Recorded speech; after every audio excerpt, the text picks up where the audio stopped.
เนาะครับทักทายสบายดีนะเพื่อนๆเนาะก็คือว่าแหละนี่ก็เลิกงานที่เก่าก็มากินข้าวนำกันเด้อเพื่อนกินข้าวดึกเนาะข้าวดึกคุมื้อประมาณทุ่มหรือเที่ยงคืนแหละประมาณนี้แหละฮอดโมงฮอดเวลาก็สิมาพบมาพ้อกันอยู่เวลาเก่าเนาะอันนี้ก็บ่มีหยังนะเพื่อนเนาะมีอันนี้ก็เมี่ยนมะเขือที่ทางห้านเขาเจ้าเฮ็ดมาแล้วก็ปลากระป๋องที่เราซื้อมาแต่เซเว่นนี่เครื่องเคียงก็เตรียมมาไว้เรียบร้อยแล้วมาเพื่อนๆเว้าหลายให้ห่าง มันสิเดึกบ่เดึกกะเวลามันก็ยาวเนาะอันนี้ก็สิเฮ็ดให้เบิ่งเลยเครื่องของนี่ก็เตรียมมาไว้เบิดละมีแต่ซอยแล้วก็นี่แหละนี่ฟองเดียวก็พอกินบ่เบิดแล้วฟองเดียวก็น้ำปลาอืมใส่น้ำปลากับมะนาวใส่พอเนาะน้ำปลาใส่ประมาณนี้ใส่หลายแล้วเดี๋ยวมันสิเค็มสั่งอันนี้แล้วก็มะนาวประมาณนี้ผักใส่ไปเลยสารพัดผักเนาะเพื่อนเนาะอืม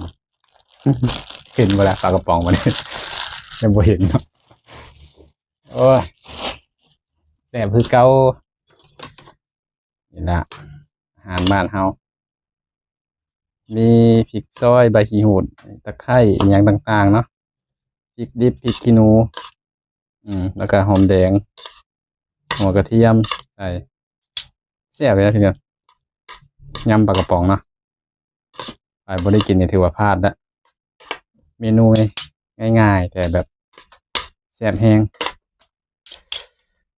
ชิมก่อนอืมขอเป่าเลยบ่ต้องปรุงอหยังมากมายแค่แบบใส่น้ำปลากับ น้ำมะนาวคั่นก็เรียบร้อยนี่ตบแต่งด้วยสีไทยเนาะแต่งหน้าแค่นี้จบเพื่อนๆนี่เห็นป่ะสีสันมาดึก ผักสดกับเพียบเนาะอู้ยยังกระดาษทิชชู่ก่อนมันนี่จับกินแล้วได้ไหมเนี่ยคำแรกแห่งมัน